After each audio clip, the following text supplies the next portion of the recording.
Session का बाकायदा आगाज़ करते हैं। मैं जनाब ख्वाजा सुहेल तुफैल साहब को दावत देता हूँ कि वो आएँ और the 7 habits of highly effective people का तारुफ करें।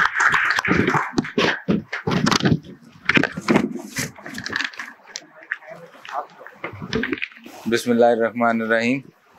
अस्सलाम वालेकुम।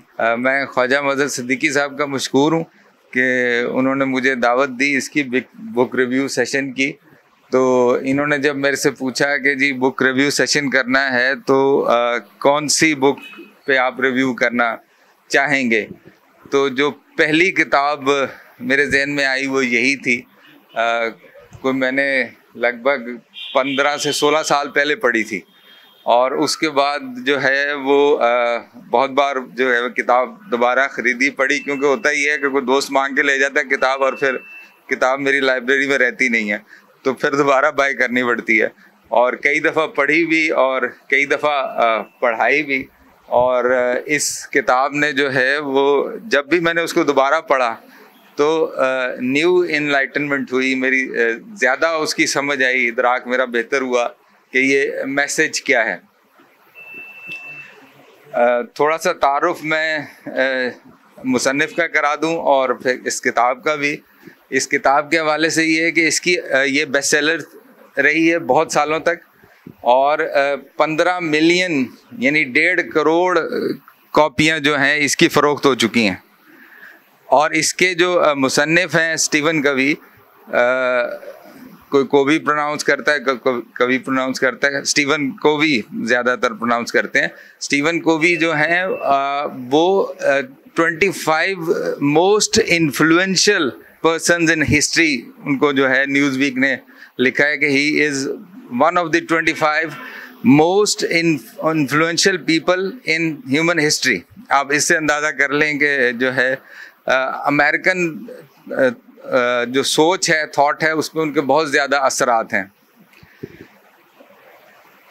इनका इंतकाल हो चुका है। बेसिकली जो है वो ऑर्थोडॉक्स क्रिश्चियन थे ये। इनके ऊपर एक ये भी इल्ज़ाम कह लें या ये एक थॉट है कि जो ये जो किताब है 7 हैबिट्स, ये डिस्टिलेट है बाइबल का, secular distillate of the Bible कहा जाता है, कि जो है वो बाइबल से मुतासर होके उसका एक सेकुलर वर्जन तैयार किया है उन्होंने। पाकिस्तान के एक रेनाउंड ट्रेनर हैं फायज सियाल साहब, बहुत सारे आप लोग जानते होंगे। एक बार उन्होंने एक ट्रेनिंग में कहा कि वो मिलने गए स्टीवन साहब से, तो कहा कि जी इंस्पिरेशन कहाँ से है। उसने कहा कि इंस्पिरेशन जो है वो डिवाइन लिटरेचर से है। तो मैं ये बेसिक प्रिंसिपल कुरान में से भी मिल जाएंगे। ये तो नहीं कहा कि मैंने ये कुरान से लिए, कहा कि ये डिवाइन लिटरेचर है। तो डिवाइन लिटरेचर तो फिर इल्हामी किताबें ही हैं ना सारी, तो उनका जो बेसिक कोर है वो सिमिलर है, चाहे उसमें जितनी मर्जी तहरीफ हो गई हो, लेकिन बेसिक जो कोर है वो सेम है। अच्छा, इसमें जो बेसिक जो इसका मौजू है, ये जो इसका नाम है 7 हैबिट्स, 7 हैबिट्स ऑफ हाईली क्या है जी, हाँ, इफेक्टिव पीपल। तो हैबिट्स क्या हैं और हैबिट्स की सिग्निफिकेंस क्या है हमारी ज़िंदगी में, पहले हम इसको देखते हैं। तो थोड़ा सा इसको मैं इंटरैक्टिव भी करना चाह रहा हूँ। तो क्या आदात जो हैं उनका हमारी ज़िंदगी में क्या रोल है?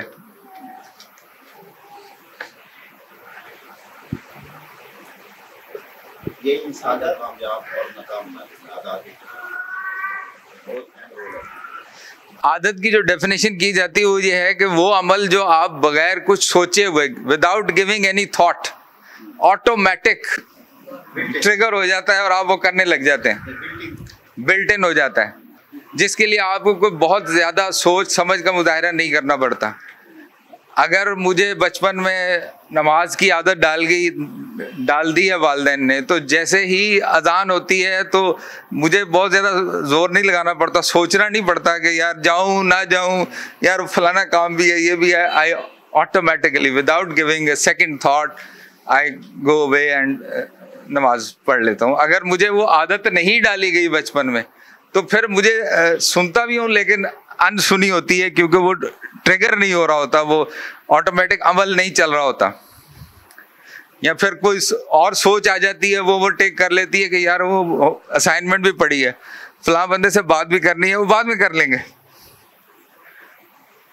जिसको जो है वो बहुत सारे ऐसे दोस्त हैं जो डॉक्टर हैं, कार्डियोलॉजिस्ट हैं, लेकिन जब वो किसी ट्रेनिंग में ब्रेक होता है तो वो सिगरेट पी रहे होते हैं, तो उनको कहते हैं यार ये आप तो हमें ये पढ़ाते हैं कि सिगरेट तो बहुत नुकसानदेह है और आप खुद पी रहे हैं। वो कहते हैं यार जवानी में आदत लग गई थी। अब दे लॉजिकली कॉग्निटिवली नो दैट जो है वो सिगरेट पीना सेहत के लिए अच्छा नहीं है, लेकिन फिर भी वो सिगरेट पी रहे हैं। क्यों पी रहे हैं? इसलिए कि वो हैबिट फॉर्म हो गई है, और अब वो हैबिट जो है वो ट्रिगर करती है, तो आप जो है उसको उसके लॉजिक पे नहीं जाते कि सिगरेट अच्छा है या बुरा है। आप उसको जो है वो फौरी तौर पे सिगरेट की तरफ बढ़ जाते हैं। जैसे वो जनरल ज़िया साहब का एक कॉल है कि जी सिगरेट छोड़ना कौन सा मुश्किल है, मैं जो है वो सैकड़ों दफ़ा छोड़ चुका हूँ।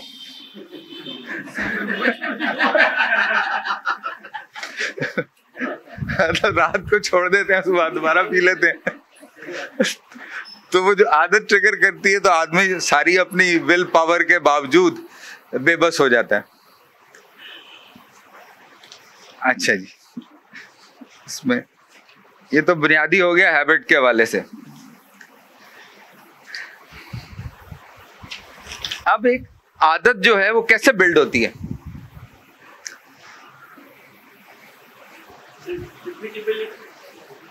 एक अमल को जब आप बार बार करते हैं तो आपको जो है उस अमल, आपके माइंड में वो न्यूरल स्ट्रक्चर बन जाता है।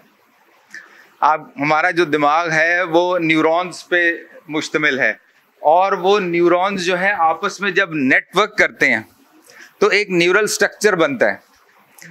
जब वो एक अमल आप बार बार करते हैं तो वो रिपीटेड जो न्यूरल स्ट्रक्चर है वो मोर एंड मोर एस्टैब्लिश होता जाता है, और फिर आपको उस अमल के करने में बहुत ज़्यादा आसानी हो जाती है। नहीं, एक अमल मैं मुतअद्दिद दफ़ा करता हूँ तो उसके बाद जब कर रहा हूँ that would be very easy for me, मेरे लिए बड़ा आसान हो जाएगा। और उसके बाद फिर जो है वो एक वक्त आएगा कि मैं उसको ऑटोमेटिकली कर रहा हूँगा। जैसे आप ड्राइविंग सीखते हैं, तो जब नए नए ड्राइविंग सीखते हैं तो आप जो है वो बड़े कॉन्शियस होते हैं कि क्लच दबाना है, गियर ऐसे पहला लगाना है, फिर आहिस्ता आहिस्ता छोड़ना है, और बड़ा ध्यान रखना है, बड़े ही केयरफुल होते हैं क्योंकि वो आप पहली दफ़ा कर रहे हो। लेकिन जब आप 10 साल 15 साल बाद कर रहे होते हैं तो आप फ़ोन पे भी जो है कॉल भी कर रहे होते हैं, म्यूज़िक भी चल रहा होता है, और भी बेगम से साथ बात भी कर रहे होते हैं, ड्राइविंग भी कर रहे होते हैं, और ऑटोमेटिकली पहला गियर भी लगता है, दूसरा भी लगता है, अनकॉन्शियसली तीसरा भी लगता है, चौथा भी लगता है। सब चीज़ें बिल्कुल ऑटोमेटिक हो रही होती हैं क्योंकि वो न्यूरल पाथवेज इतने स्ट्रॉन्ग हो गए होते हैं कि वो आपके अनकॉन्शियस में ऑटोमेटिक के ऊपर चले गए होते हैं। 7 आदात बयान करने से पहले वो एक बेस बनाता है स्टीवन कोवी। बेस में वो कहता है कि आपकी ज़िंदगी में आपके लिए जो पैराडाइम है, नुक्ताए नज़र, वो बड़ा इम्पोर्टेंट है कि आप किस नुक्ताए नज़र से, किस पैराडाइम से। अब पैराडाइम का मुझे कोई पसंद तो नहीं आया, नुक्ता नज़र वो वाला फीलिंग नहीं देता, लेकिन समझने के लिए आसान है कि नुक्ता नज़र क्या है। उसके लिए वो एक वाकया बयान करता है कि मैं जो है वो अर्ली मॉर्निंग सबवे में गया, सबवे जो अंडरग्राउंड ट्रेन होती हैं, तो एक फैमिली आई जिसमें एक वालिद था, उसके साथ बच्चे थे, और बच्चों ने बहुत ज़्यादा शोर मचाना शुरू कर दिया और बदतमीजी कर रहे थे लोगों से। तो मुझे बड़ा बुरा लगा कि यार ये तो रोक क्यों नहीं रहा। और ये बड़े बदतमीज लोग हैं, बड़ी बदतमीज फैमिली है, हाईली अनकल्चर टाइप के लोग हैं। किस टाइप के लोग हैं ये जो पब्लिक प्लेस पे इतना हंगामा कर रहे हैं? तो मैंने आखिर तंग आके उस जो वालिद था उसको कहा कि भी आप बच्चों को कंट्रोल क्यों नहीं कर रहे? तो उसने कहा कि इनकी वालदा जो है अभी 1 घंटा पहले उसका इंतकाल हुआ और मैं बहुत ज्यादा दुख की हालत में हूं, तो मुझे से अपना आप नहीं संभाला जा रहा, तो इनको क्या संभालूंगा? तो ये सुन के उनका नुक्ता नजर कतई चेंज हो गया। जो उनको अनकल्चर्ड और अनमैनर्ड और बहुत ही वाहियात किस्म की फैमिली समझ रहे थे, तो उनको लगा कि ये तो इनकी कंडीशन ही बिल्कुल मुख्तलिफ।